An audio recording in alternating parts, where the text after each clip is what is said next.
Nat, derechahan ang usapan, pero patas ang talakayan. Dito pag-uusapan ang mga napapanahong issue. Eye for an eye. Eye for an eye.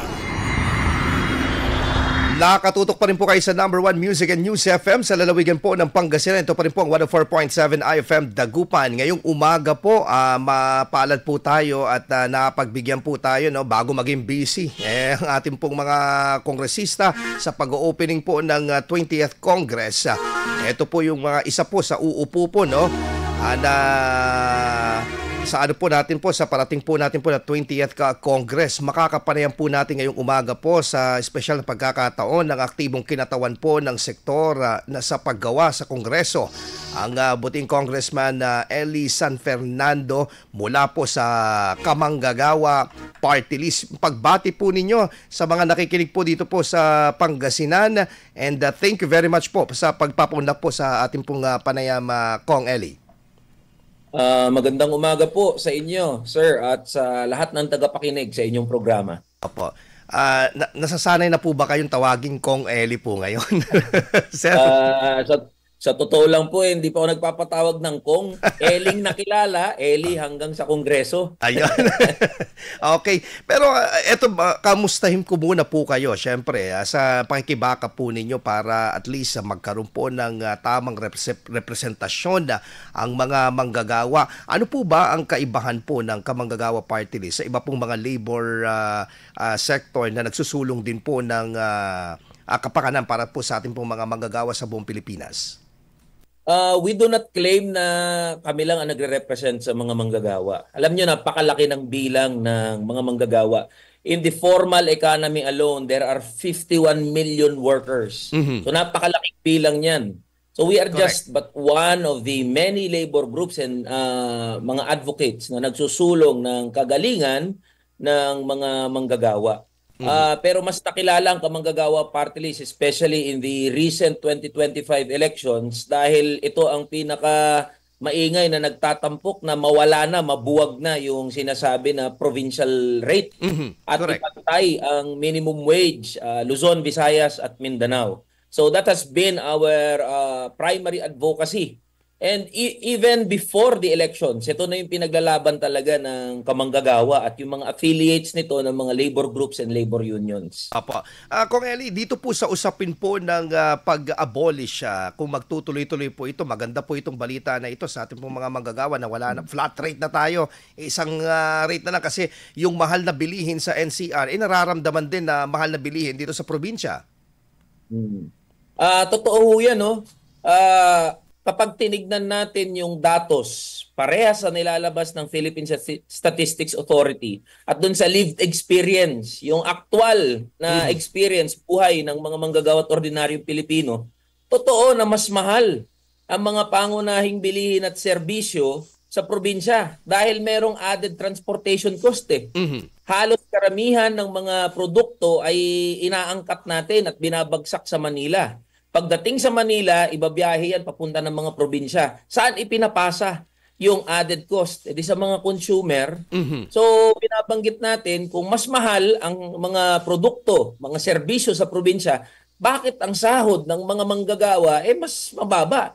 Isa pa sa sinasabi natin, parehas lang naman yung pagod. Parehas lang naman yung lakas, yung sakripisyo na binibigay ng mga manggagawa. Ang construction worker halimbawa dyan sa Pangasinan, parehas lang ng ginagawa ng manggagawa dito sa Metro Manila. Correct. Pero bakit ang labor cost pagdating sa mga construction worker magkakaiba? Mas mabigat ba ang semento dito sa Metro Manila kumpara sa semento dyan sa Pangasinan? It's the same. So what we are saying is, kung parehas ang pagod, dapat parehas ang sahod. So dapat ipantay na yan, yung minimum wage. Yes. Kung Eli, itong sinasabi ninyo na ito, hindi ba malayo itong makamit? Kasi dito pa lang sa usapin, for example, ng wage hike, medyo may mga umiiling na at sinasabing, medyo papahirapan yung ekonomiya natin. Totoo yan, no? Magiging mahirap. Alam naman namin yan . Alam naman natin pare-parehas yan. Magiging mahirap ang laban, magiging matarik at we are aware of that. Lalo na nung nag-file ng certificate of candidacy. Bago pa ang eleksyon, sabi namin magiging mahirap at matarik ang laban. Pero hindi naman dapat mawalan ng pag-asa . Kasi kinikilala natin na justified yung panawagan. Ito nga sa legislated wage increase na 200 pesos, pumasa nga sa ikatlong pagbasa sa House of Representatives. Matagal nang pumasa sa Senado. Actually, last year pa, pumasa yung legislated wage increase sa Senado. Ngayon lang, gumalaw ang bola sa Kongreso. So, ang kailangan na lang talagang kalampagin at matiyak na gumalaw ay yung Bicameral Conference Committee para i-adapt na kung ano man yung versyon na pagkakasunduan ng BICAM. At hamon din yan kay Pangulong Bongbong Marcos na pirmahan niya in ito at wag niyang i-veto. So it's a challenge to Senate, especially to Senate President Chis Escudero and President Bongbong Marcos, na kayo ba talaga ay para sa mga manggagawa? But before na tayo po diyan na in-depth sa ano po pag ano po natin bibigay po ng tawag dito, pagkakaroon po ng sinasabi natin na malalimang pag-uusap tungkol po dyan.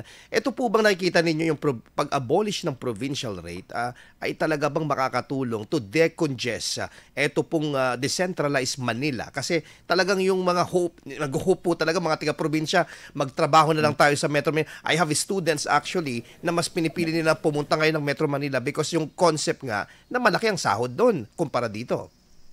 Totoo po yan. Actually, hindi lang nakikita na natin Kada magpapasko, mag-New Year, mag-Holy Week, talagang nauubos ang mga tao sa Metro Manila. Kasi kalakhan ng mga manggagawa, nakikipagsiksikan sa Metro Manila in the hopes na kumita ng mas malaki. So, isa sa nakikita natin na pangmatagalang solusyon to decongest Metro Manila and to ease yung traffic, again, i-repeal na tong RA 6727 o yung batas kung bakit merong provincial rate. Kasi hindi na mapipilitan ng mga manggagawa na pumunta sa Metro Manila. They will stay in their provinces and in fact, it will spur local economic development.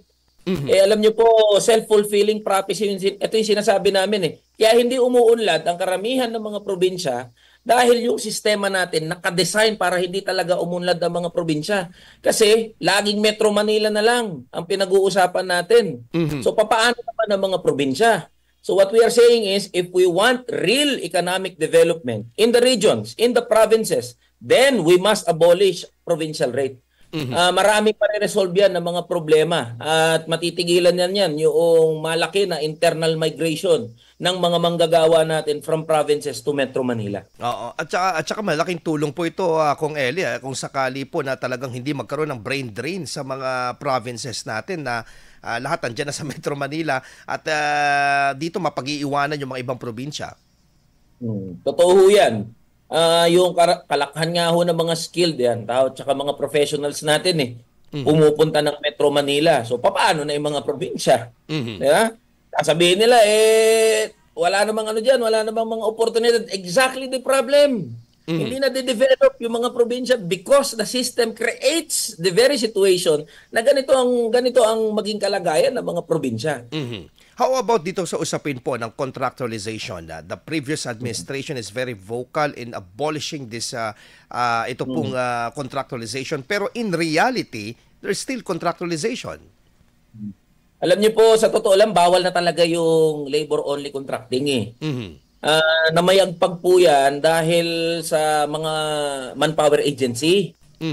Nahanapan din ng butas. Siyempre, nakasulat dun sa labor code na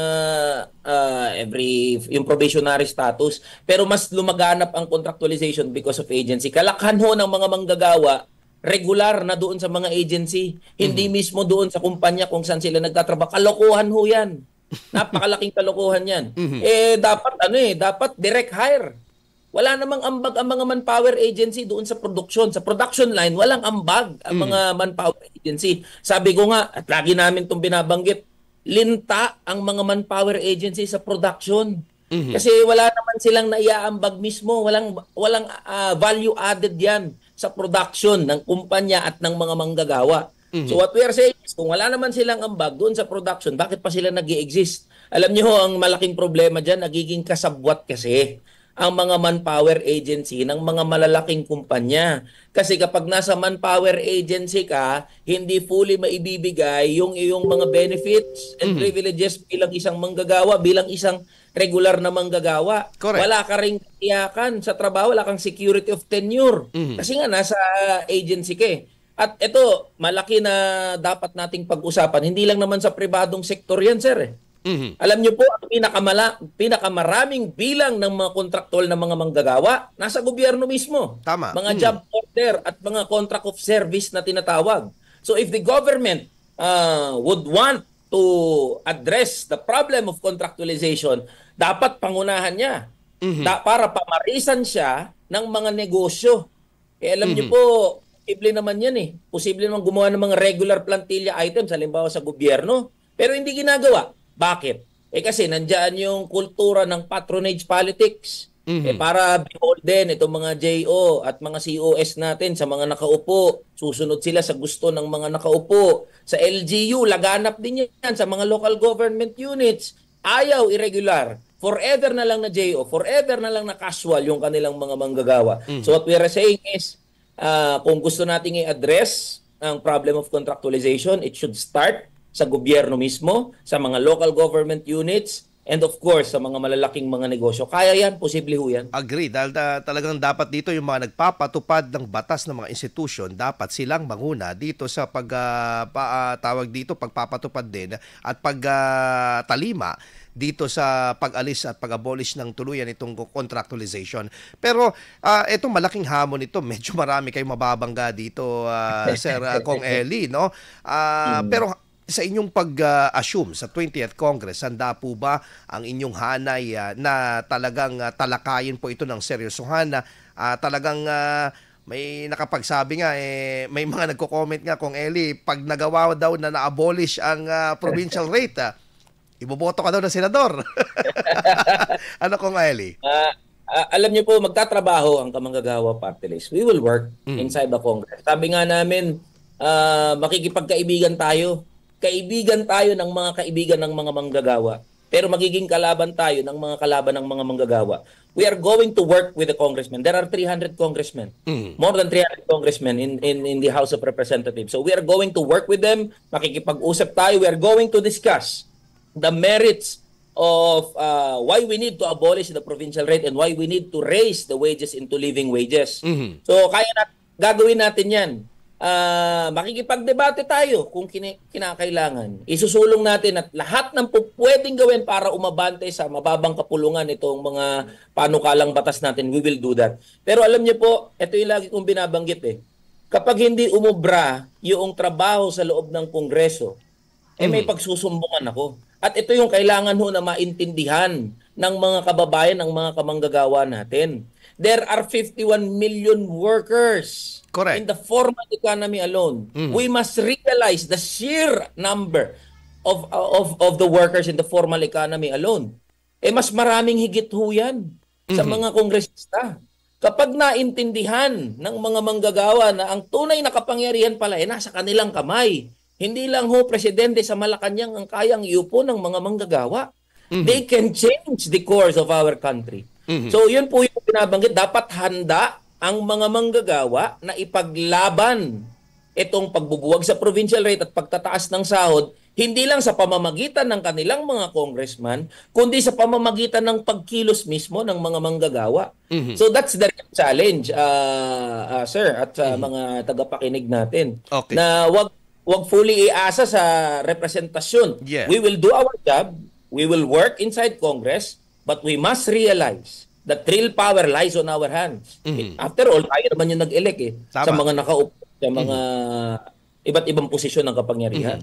Kung Eli, itong usapin po sa 200 pesos wage hike, may pahayag po dito ang Palasyo ng Malacanang na pag-aaralan po ito ng Pangulo dahil gusto niya win-win situation. Hindi po madihado din ito pong mga negosyante dito po sa dagdag sahod po na ito. But do you think this is enough, itong 200 pesos? O ito ba talaga ang totoong antidote dito sa problema po ng mga manggagawa natin? Kasi may mga nagsasabi, it should be the price of our commodities ang ibaba. Alam niyo po, ang doon sa comment ng Palasyo na pag-aaralan, ano pa ba dapat pag-aralan? The data speaks for itself. Kakalabas lang ng SWS Self-Rated Poverty Survey. Half of our population, 50% of Filipino families, they said they are poor. Correct. Ano pa dapat pag-aralan doon, Mr. President? Napakahirap at kalakhan ng mga manggagawa natin. They are earning way below the poverty threshold. So naghihirap talaga ang mga manggagawa. So what should we do?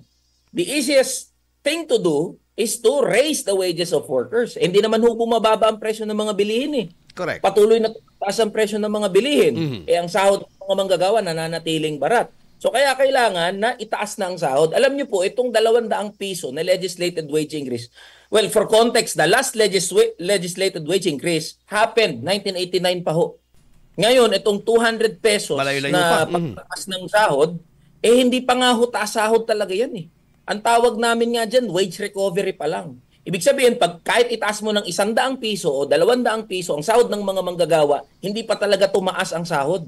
Kasi bumalik lang yung halaga na nawala sa sahod because of inflation. Now, they're going to say, kapag tinaas nyo ang sahod ng mga manggagawa, papaano naman ang ating ekonomiya? Malulugi ang mga negosyo. Kawawa naman ang mga negosyo. Yan ang linya ng mga malalaking negosyante, ng mga oligarko ng ECOP. Pansin niyo ho, laging yan ang statement ng ECOP sa lahat ho ng usapin ng pagtataas ng sahod. My answer is this. Alam niyo ho, from 2020 to 2022, yung net income ng top 1,000 corporations more than doubled, 104% increased from 889 billion pesos to 1.8 trillion pesos. Tapos yung net income po ng lahat ng business establishments, it grew from 28%. From 28% noong 2020 to 2.5 trillion pesos in 2021. What does that mean? Ibig sabihin ho, kada taon patuloy na tumataas ang kita ng ating ekonomiya at ng mga negosyo. Lumalaki ang labor productivity o yung aktual na nagagawa ng mga manggagawa na serbisyo at mga produkto. Pero yung sahod ng mga manggagawa over that period, halos hindi ho gumalaw. So the question is, sino hong nakikinabang dito sa paglago ng ekonomiya? Definitely not the workers. And now, kapag ang manggagawa, sasabihin niya, dapat ho itaas ang sahod. Ang ibig sabihin lang naman ho niyan, dapat makuha namin bilang mga manggagawa yung makatwirang bahagi, the just share in the fruits of production mula doon sa iniambag mismo ng mga manggagawa sa ekonomiya. Pero pag sinasabi palagi ng mga manggagawa, ano ang unang sinasabi ng mga negosyo, ng mga malalaking negosyante? Malulugi. Malulugi. Pinapakita na nga ho ng datos Sinasabi, palaki ng palaki ang kinikita ng ekonomiya ng mga establishmento, ng mga negosyo. Pero yung mga manggagawa, hindi nagbe-benefit from the economic growth na sinasabi natin.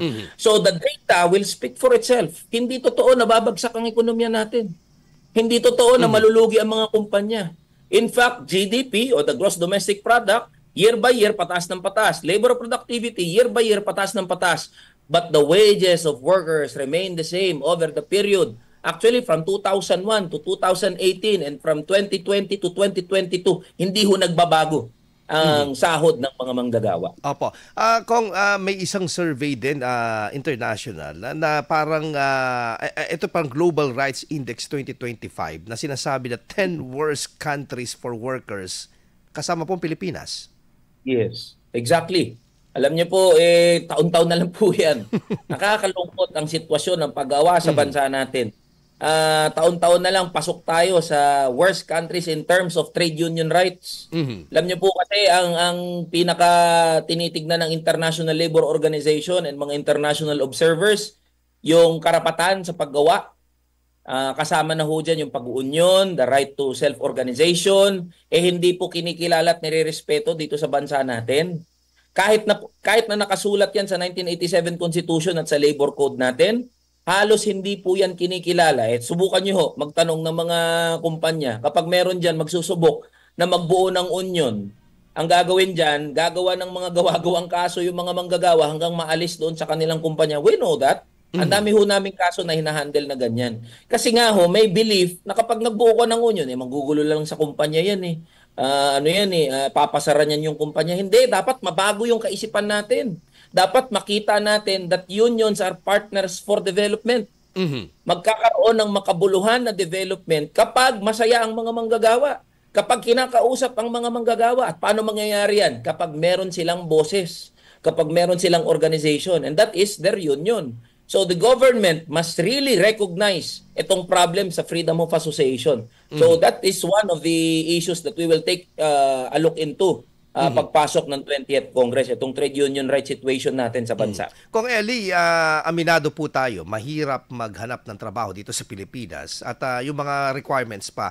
How would the Manggagawa Party List will help itong ating mga manggagawa, yung mga tawag dito, nagnanais na magkaroon ng pagkakakitaan at talagang trabaho na desente to ease, at least yung mga requirements at saka yung proseso? Doon muna sa job creation. Alam niyo ho, kadalas ang paradigm kasi ng gobyerno is to leave job creation to the private sector. Malaki pong ano yan napakalaking mali po na paradigm yan At nakita naman natin over the course of how many years and how many decades, hindi naman po talaga umepekto yan. So what the government must do is to create public employment program. So sa halip na, alam niyo po, sa halip na ilagak ng gobyerno yung kanyang resources, napakalaking resources sa bilyon-bilyon, doon sa mga dole-out programs, pero mo, sangkatutak na ayuda program ang pinamimigay ng gobyerno. May AKAP, AX, Tupad. kung ano-ano pa. Tupad, yan. Sa halip na ilagak ng gobyerno doon sa mga dole-out programs na yun, dapat ang likhain ng gobyerno, mga guaranteed programs. Pwede naman yan, may mga cash for work na nga, may tupad na nga, sa totoo lang Yeah. Marami pa nga, may mga climate, meron tayong mga green jobs na tinatawag kailangan ng bansa natin yan Hindi mo aasahan na ang mga malalaking korporasyon gagawin yan. So the government must come in to create jobs, guaranteed employment for the Filipino workers. Correct. So yan ang isang immediate na po pwedeng maka-ease dito sa kawalan ng trabaho. Now, for the issue of requirements, that is true. Alam niyo po, nakakatawa na hindi mo na maintindihan yung mga trabaho na available dito sa ating bansa, napaka-discriminatory. Biruin niyo po sa sangkatutak na requirements, sangkatutak na mga documents ang kailangan mong i-produce para sa isang low-paying entry-level job. Ikumpara nyo ho yan sa ibang mga labor markets, kaya nga ho napipilitan, karamihan ng mga manggagawa natin, pumunta ng ibang bansa mag-OFW. Kasi nandoon yung mga oportunidad, nandoon mas mabilis pumasok. Samantalang dito sa Pilipinas sa bansa natin, napakahirap po pumasok. So, kailangan kailangan ma-check yan. Yung mga discriminatory requirements na yan sa mga establishmento. At higit doon, yung bukod sa mga requirements, kailangan din nating tignan, sir, yung pagtalima ng mga business establishment sa basic labor standards. Alam niyo, isang usapin yung pagtataas ng minimum wage. Pero isang usapin din kung pinapatupad ba yan ng mga negosyante, ng mga malalaking negosyante. Kasi karamihan ng mga malalaking negosyante, they do not even follow the basic labor standards. Kapag subukan nating mag-inspect ng mga kumpanya dyan, karamihan hindi nagpapatupad ng minimum wage pa nga lang. So yan po yung sanga-sanga na dapat nating tignan. Job creation, doon sa mga requirements, doon sa pagtalima ng mga kumpanya sa mga basic labor standards. So ito yung mga titiyakin natin na masipat pagpasok ng 20th Congress. Apo, panghuli na lamang po siguro dahil kayo, nakaranas po kayo nito nung dumalo kayo sa isang pagdinig sa isang yung Tri-Committee. Sino po ba o ano ba po bang klase yung paglalarawan ng isang ordinaryong manggagawa? Kasi mismo kayo kinestyon, you are not an ordinary manggagawa. Alam niyo po, simple lang naman ang kahulugan ng pagiging manggagawa. Lahat ng nagbabanat ng buto para kumita at gamitin yung kita o sahod para mabuhay sa isang buong araw, ang tawag ho doon manggagawa. So pasok ho dyan lahat. Doktor, piloto, PPO, kahit kayo po, manggagawa, lahat tayo pasok dyan. Kasi lahat tayo nagbabanat ng buto So, kailangan nating tanggalin sa ating isipan na yung mga manggagawa, yung the usual na naalaan, ito yung mga nasa pabrika, ito yung mga nasa industriya. Hindi ho. Pag sinabi nating manggagawa, tayo lahat yun. Kaya pag usapin ng manggagawa, tayong lahat ang apektado doon. So kaya ako ho sinabi doon sa Tri-Committee hearing na ako ho ay isang ordinaryong Pilipino, ako ho ay isang ordinaryong manggagawa because I recognize that fact. And even nga, the outgoing Congressman Benny Abante should recognize that fact. He is also a worker, a public servant for that matter. Pinapasahod siya ng taong bayan eh. So that is the context of what I said. Na alam niyo ho, ang mga ordinaryong Pilipino at mga manggagawa, madalas ho nakakapagsabi ng mga masasakit na salita not because of moralistic things. Hindi ho. Yan ay expression.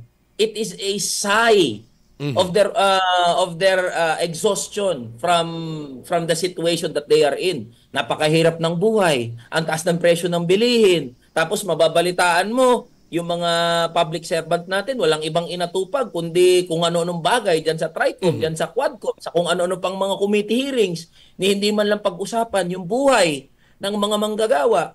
So, hindi mapipigilan ho na talagang makapagmura, makapagsalita ng masasakit ang mga manggagawa. Kaya po kailangang intindihin yan ng ating mga mambabatas. Eh ngayon ho, para hong nabaliktad kung dati ako yung nasa other side, ngayon ako na yung papasok sa Kongreso, nandun ako sa kabilang side. Pero ito po ang sinasabi ko, wala hong magbabago. Manggagawa na pumasok sa Kongreso, manggagawa pa rin ho all throughout hanggang matapos ho ang termino. Opo. Panghuli na lang po siguro, mensahe po sa lahat po ng mga nakikinig sa atin dahil itong papalapit po na pag-opening ng ating 20th Congress and ano pong inaasahan ninyo sa magiging talumpati ng Pangulo pagdating ng July sa kanyang pag-address sa Kongreso, yung kanyang SONA, no, na paparating itong July Kong Eli. At syempre, yung mga programa po ninyo at para sa kapakanan, karapatan po at seguridad ng mga ordinaryong manggagawang Pilipino sa bansa. Una, message to the Senate, especially to Senate President Chis Escudero. Senate President and our dear senators, pakiusap ho, pag-usapan nyo na, paggulungin nyo na itong sa Bicameral Conference Committee para ho maipasa na kagyat itong legislated wage increase. Hindi na ho dapat pagdebatehan ang kahirapang dinaranas ng mga manggagawa at ordinaryong Pilipino. To our President, Bongbong Marcos, this is a challenge from the workers. Sabi mo, nung pagkatapos ng 2025 elections, kailangan nating makinig sa taong bayan, sa mamamayan, sa mga manggagawa. This is a challenge to you, Mr. President. Kung tunay na gusto mong makinig sa mga manggagawa, kailangan nyo ho i-certify as urgent itong 200 peso legislated wage increase at pag dumating ho sa inyong upuan, sa inyong table dyan sa Malacanang, huwag nyo hong i-veto. Huwag nyo at pirmahan nyo po para sa mga manggagawa. Para naman ho sa mga kamanggagawa natin, mga boss, ipinanalo natin itong kamanggagawa party list, wala itong pinagkakautangang loob bukod sa inyo. At asahan nyo ho na magtatrabaho ang kamanggagawa party list para sa kagalingan at karapatan ng mga manggagawa. Wala ho tayong ibang aatupagin kundi magtrabaho para mabuwag na yung walang kwentang provincial rate, maipatupad yung living wage according sa nakasulat sa Constitution, maamyendahan natin yung labor code at maipasok natin yung ating mga panukala patungkol dyan sa labor code. At makikipagtrabaho tayo, makikipagkaibigan tayo, magiging kaibigan tayo ng mga kaibigan ng mga manggagawa, pero magiging kalaban tayo ng mga kalaban ng mga manggagawa. So you will have a working congressman inside Congress. But we must realize this. Huwag niyong iaasa lahat sa kamanggagawa party list. Magiging representante at kinatawan, magiging boses niyo ho ako doon sa loob ng Kongreso, pero wala ho akong ibang sinasandigan kundi tayo rin mismong mga manggagawa. So yun lang po, maraming salamat po sa oras na ibinigay niyo dito sa inyong programa. Mabuhay po ang mga manggagawa. Magandang umaga po sa inyo. Magandang umaga po, Representative Eli San Fernando ng Kamanggagawa Party List. Mabuhay po kayo. God bless po. Susunod na, Idol, ang programa.